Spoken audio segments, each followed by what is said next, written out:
saves you time at the airport by allowing you to speed through security lines. It's basically a $179 way to avoid those long TSA lines. Clear uses biometrics, that is, fingerprint or iris scan. And he caused all, both small and great, rich and poor, free and bond, to receive a mark in their right hand or in their foreheads, and that no man might buy or sell save he that had the mark or the name of the beast or the number of his name. Good morning. They call it Clear, and the idea is to use these machines to get you to the front of that security line as quickly as possible. But the company sees a future where you could show up to the airport with no ID, no credit cards, no boarding pass. All you would need, a fingerprint and your bags. Please center your eyes in the mirror. Please center your eyes. This is the latest way to beat the airport security lines. So what you're going to do is press both thumbs on that black pad. Yep. Clear is a private company using biometric authentication, an iris scan or fingerprint to verify a passenger's identity. And you are. Technology. This is Clear. You may have seen it at the airports. It's also at sports venues all around the stadium, all around the country. Lets you get in the stadium with your fingerprint and also lets you buy concessions and verifies your age. Really cool technology. We're going to give it a try. So now we're in CenturyLink Field, and we've gone through the Clear sign-up process, so I'm in the system. That's how I got into the stadium. Now we're at the concession stand where you can use Clear to buy and verify your ID when you're buying some drinks. So I'm going to actually put my credit card information into my accounts, and then that process can kind of be... Yeah, so what we're going to do is we're going to put your biometrics down. Basically, your profile's going to pop up. We're just going to add a card to your profile, save it. Takes about 2 minutes. All right, so oh, there's me. All right, so then what we're gonna do is we're gonna continue here, just payment update here, and then all we do is put a card on file. Okay. Obviously, to put the card on file, nothing is charged, completely free to do so. Okay. I will do that. Oh. And we have a nice little slide here, so we'll just slide that bad boy through. Oh, easy, okay. And complete it. Once it's done processing, and it's valid, save it. Once this is done processing, like I said, it's about a 2 or 3 minute window until the system actually recognizes your card attached to you, and then you'll be able to make purchases from then on out as long as you're a Clear member. So we've just connected to my credit card to my Clear account, and now we're actually going to test this new concessions technology that Clear has. It's going to read my fingerprint, and that is basically going to take care of payment and age verification. So let's give this a try. All right. So. This is our POS system. We'll go ahead and make that purchase right now, okay? Here we go. Basically what you're going to do is just let this gentleman know whatever you want, just like you regularly would. Fingers go down, takes that money off your card, processes, verifies your ID, everything. That sounds great, except for the money going off my card thing, but that's okay, that's okay. All right, I would like 1 Bud Light, please. 1 Bud Light, absolutely. Here, just put your fingers on the reader. Put my fingers on the reader. Just like that, and then we'll drop your wrist down. It's going to process you. Once it's done processing you, it's going to verify you. It's going to verify the money on your card. Payment and age confirmed, and you're good to go. So that gentleman's going to get you your Bud Light, and you'll be on your way. There's my receipt. Payment and age confirmed. Members 21 or over. Thank you. Payment and age verification brought to you by Clear. And there is the ice cold Bud Light. There you go. Thank you very much. So there you go. I didn't have to take out my wallet, and it verified my age, and now I have a nice cold Bud Light right before the Seahawks game. Enjoy your game. Thanks. Go Hawks. We're always looking for new and innovative ways to enhance our guest experience, and this partnership with Clear really gives us that opportunity. From the biometrics of the fingerprint scanning for the entry of the building, so they get expedited entrance once they're registered. But more importantly, we really like the technology used from the point-of-sale system to use that biometrics to check your ID to make sure that you're over 21, and secondly, to go ahead and transact your payment through there. So what that does is it gives an opportunity to enhance customer experience, but also increase speed of service, which, as you know, the most important part is for our fans to go out there and see the excitement on the field. So this technology really checks about 3 or 4 boxes for us to be able to enhance our fan experience. Go Hawks! Go Hawks! Thank you. Why do you seem so scared?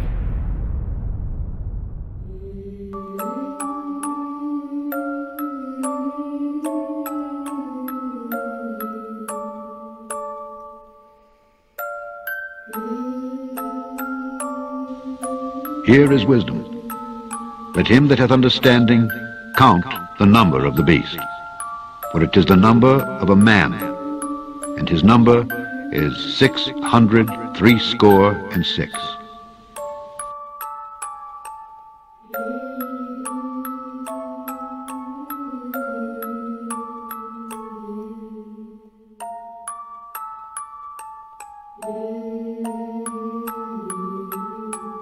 Here is wisdom. Let him that hath understanding count the number of the beast, for it is the number of a man, and his number is 666.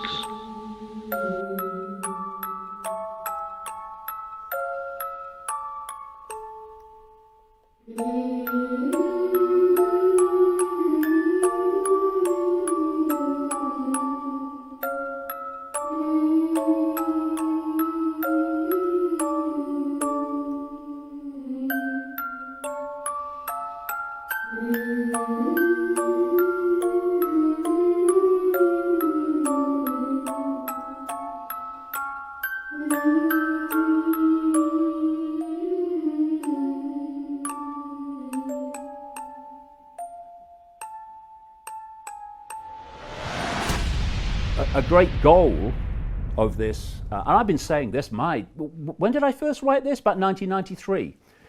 They want a cashless society, a digital cashless society, one world currency, which has phenomenal implications for freedom. They want rid of cash. And when I said that, there was lots of cash in circulation. People going, end of cash? Now look at it. And you know, what was it this guy Tedros, the head of the World Health Organization, a man I wouldn't trust to tell me the time in a room full of clocks, by the way, he said, don't touch cash.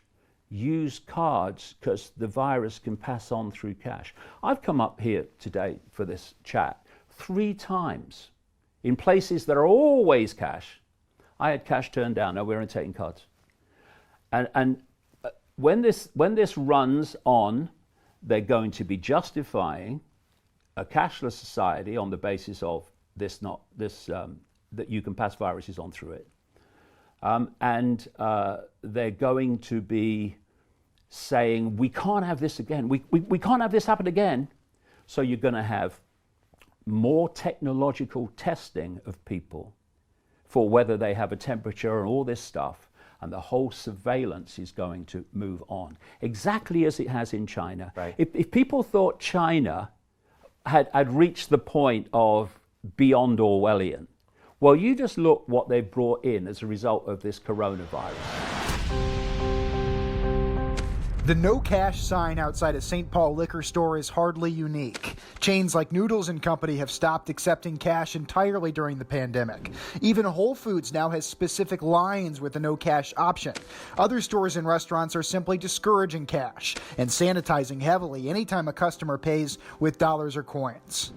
My policy to all the employees is if you get a cash transaction, go ahead and accept it.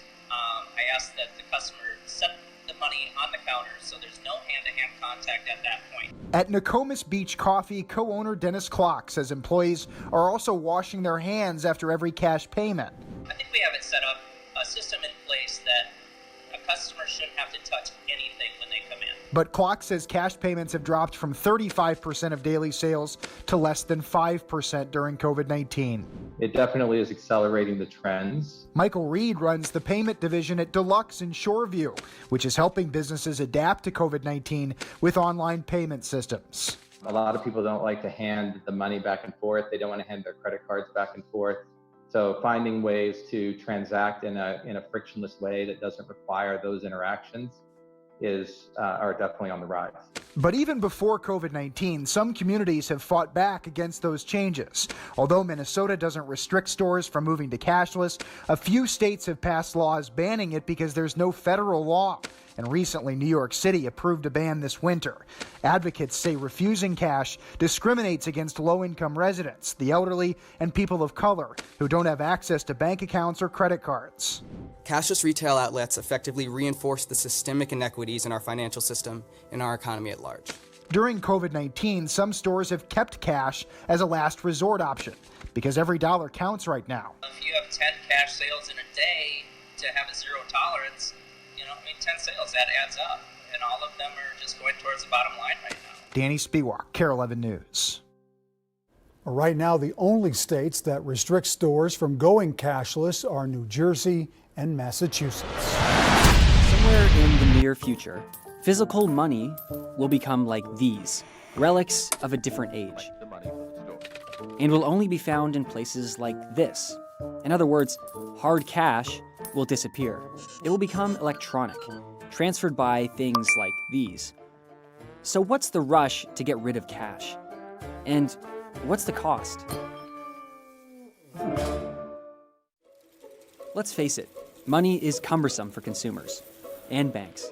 You need to mint the cash, you need to print the bills, you need to transport them in armored trucks, store it in secure vaults, and you need to sort it at the till as well. Operating in cash costs countries about 0.5% of their GDP every year. But cost isn't the only incentive to move towards a cashless future. Demand is rising, primarily demand from young generations who are looking for fast, easy-to-use means of payments. Digital payments aren't just easy, they're neat.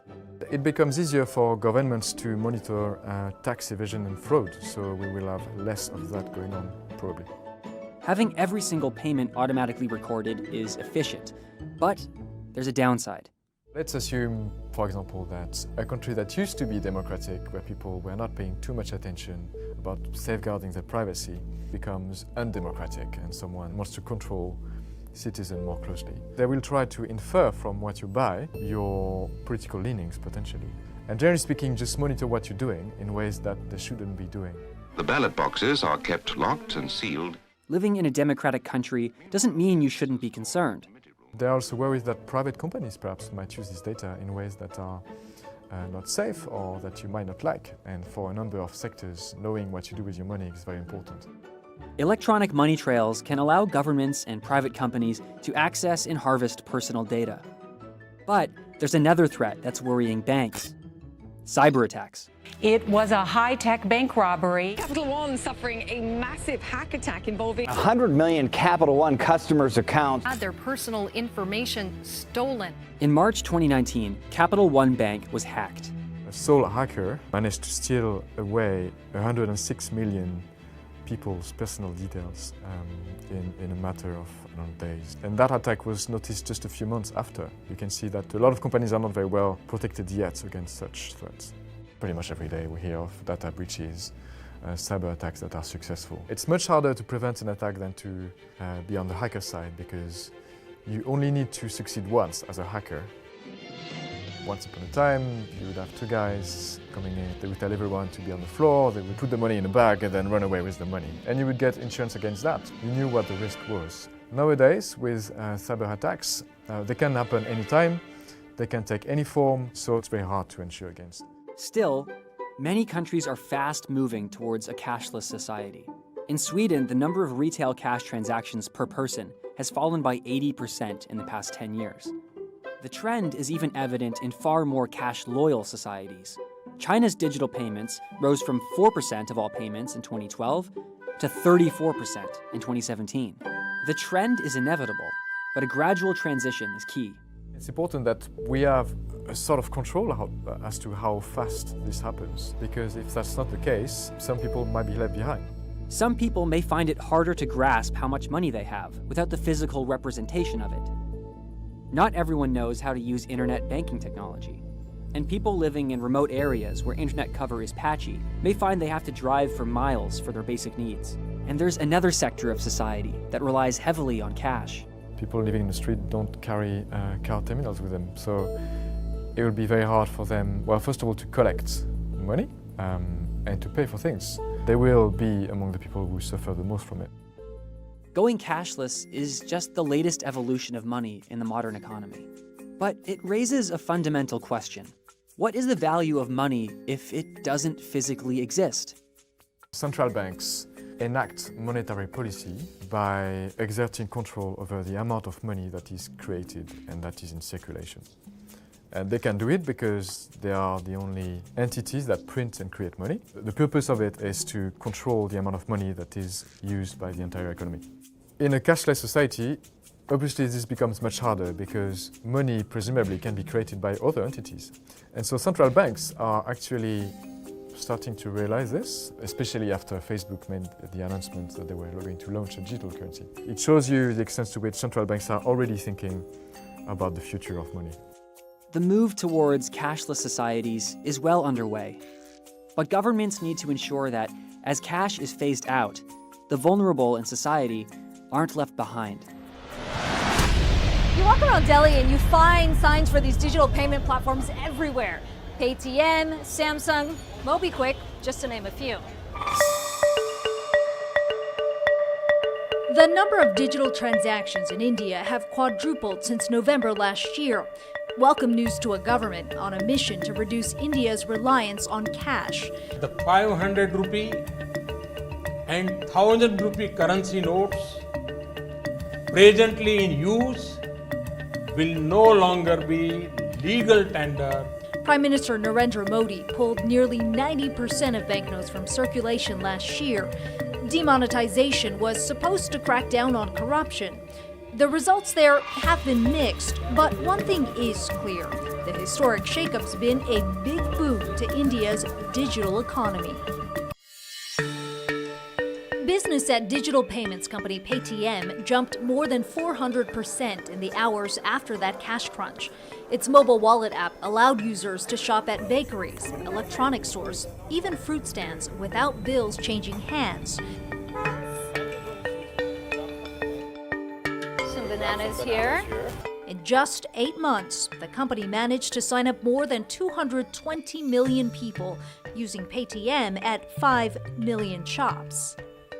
Just before demonetization, which was in November of 2016, we had 700,000 merchants. Post demonetization, we upped it, and then we started signing up to 40 to 50,000 merchants every day. 40 to 50,000? 1,000 merchants every day. That surge in growth helped Paytm go beyond the digital payment space. It's expanded its e-commerce business. It's offering loans and banking. So we go in here and we say enter amount. You can even buy gold through Paytm's digital gold service, which allows users to buy and sell the precious metal and store them digitally in a government-certified vault. The company sold 50 kilograms of gold in its first month, making Paytm India's largest jeweler. Everyone in India saves using gold. If they save using gold. So we want to offer digital gold as that product which is available to everyone, that everybody understands. Big-name investors have already come calling. Alibaba and SoftBank invested more than $2 billion combined, making Paytm one of only a handful of Indian tech unicorns. But Paytm faces new competition from traditional banks who've developed their own digital payments platform. India also has a national ID system called Aadhaar that registers people using biometrics. The government assigns an ID number attached to those biometrics and stores the information in a centralized database so people here don't have to carry a physical ID. So if you want to buy a SIM card, basically you take it here, the smartphone scans the barcode, put your thumbprint on this machine, and it's done. Aadhaar isn't widely used by shops just yet, but the government's registered more than 1 billion people, or 95% of the population so far, making it the world's largest biometric ID system. So can this push to go digital actually lead to a cashless India? What do you think? Can India really go cashless? Well, cashless. There'll be less cash, right? It won't be zero cash. Almost no economy in the world is. In fact, a lot of the cash is already returned to the system, and the central bank in India is planning to issue new, lower-denominated bills. That doesn't mean the government's backing off of those cashless dreams. It's set out to process 25 billion digital transactions this year, part of a larger goal to transform India into a $1 trillion digital economy by 2022.